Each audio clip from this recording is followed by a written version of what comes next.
Hello everyone and welcome to this helpful tutorial. In today's video, we'll be guiding you through the steps on how to switch to satellite view in Google Maps.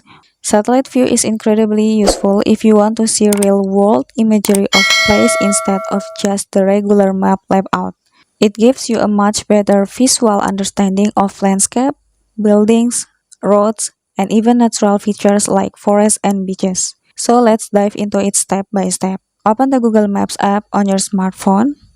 Once the map loads, look at the top right or top right corner of your screen.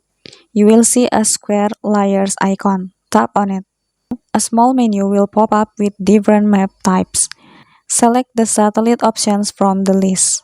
Tap the X icon or anywhere outside the menu to close it. Now your map will instantly change to satellite imagery mode.